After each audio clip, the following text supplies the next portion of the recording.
Kasunod po ng pagsisimula ng investigasyon ng House Infrastructure Committee sa mga maanomalya umanong flood control project, pinagpapasa ang lahat ng kongresista ng listahan ng kanilang mga negosyo at interes na posibleng konektado sa mga proyekto. Nagkainitan naman ang ilang mambabatas kung iimbitahan ang ilang mambabatas na posibleng magpaliwanag sa sinasabing insertions o dinagdag sa national budget. Balitang hatid ni JP Soriano. I'm getting very angry. Kahit isang araw hindi nagtrabaho, wala.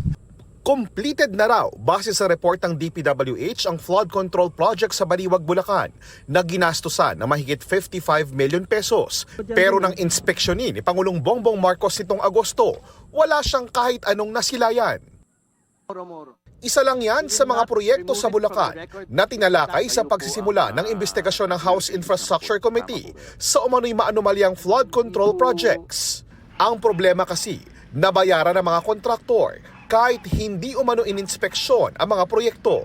Pag-amin ng nare-relieve na opisyal ng DPWH na nakapirma sa mga kontrata, may pagkukulang siya sa nangyari. I just want to explain, sir, that there was a certification signed by the project engineer and the implementing section chief. Pero hindi po ba dapat tinitingnan nyo muna? Your Honor, as I told you, napakarami pong papel na dumadaan po sa akin everyday. Do you believe you are responsible for that? Actually po, ang negligence on my part, inamin ko po may kakulangan ako dahil I did not personally go to it.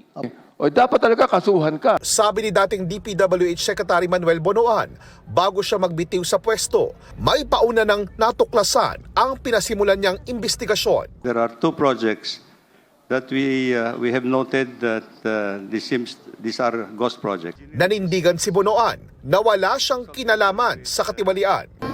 I can shout. Hindi po ako involved. Sir, ba't po kayo nag-resign? Pero sir, during your term po ito eh. 5 kontraktor ang ipapasubpina dahil sa pang-iisnab sa investigasyon ng Infracom. Nagkainitan naman sa pagdinig ng magmosyon si Senior Deputy Minority Leader Edgar Erice na imbitahan sina ako Bicol Representative Erizalde Co, dating chairperson ng House Committee on Appropriations at dating Senator Grace Poe, dating chair ng Senate Committee on Finance para ipaliwanag ang umano'y budget insertions. Tutol dito sa Iloilo Representative Janet Garin habang suportado ito ni Navotas City Representative Toby Tiangco. Under the name of Congressman Saldico, ang insertion sa BICAM as proponent siya is 13,803,693,000. And we do not want to invite him as a resource person. Mr. Chair, sorry. Comsec, can you show this para lang sabihin hindi ako Mr. Chair, with nag-invento? due courtesy. Wait, I have the floor. Yeah, I have the floor. Yeah, but I have Mr. the floor. No, Mr. Chair. I have the floor.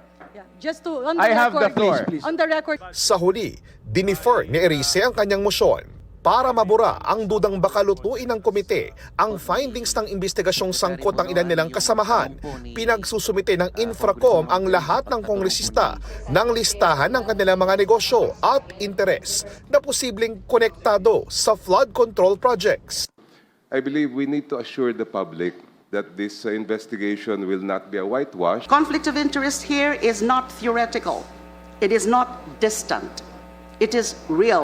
Inusisa rin sa pagdinig ang opisyal ng Philippine Contractors Accreditation Board o PCAB na si Attorney Herbert Matienzo. Papaimbestigahan ka namin, attorney, kasi ang ano namin, ang info sa amin, nakatira ka sa Ayala Alabang at ang dami mong sasakyan. Hindi po. Anyway, i-request natin na i-lifestyle check itong si attorney dahil ang balita rito, ito yung pasimuno na nagbebenta ng ng mga registration sa pickup. Ako po ay nakatira lamang po sa Kupang Muntinlupa po.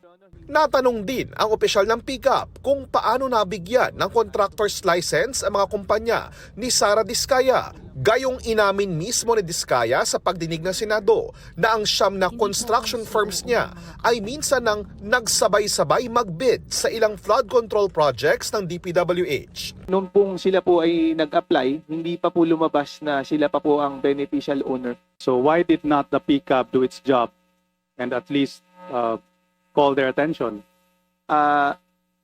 Gaya po ng nasabi ko po, Your Honor, ito po tinitingnan na po ng aming ahensya ngayon dahil hayagang nabanggit po na sila po talaga ang beneficial owner po nung siyam na nabanggit pong construction company. Parang mahirap mapaniwalaan yun kasi same-same yung mga pangalan ng mga companies nila. Dahil sa pag-amin ni Diskaya, sabi ng PICAP, We plan to institute an action po against the 9 companies po which Miss Sara Diskaya mentioned na they sometimes all of them po join in the same bidding po. Sumalang din sa pagtatanong ang may-ari ng Center Waste Construction and Development Incorporated na si Lawrence Lubiano. Si Lubiano ang kaibigan ni Senador Chis Escudero at nag-donate umano ng 30 million pesos sa kanyang kampanya noong 2022. Last two cycles of elections, 2022 and 2025, kayo po ba ay nagbigay ng donasyon sa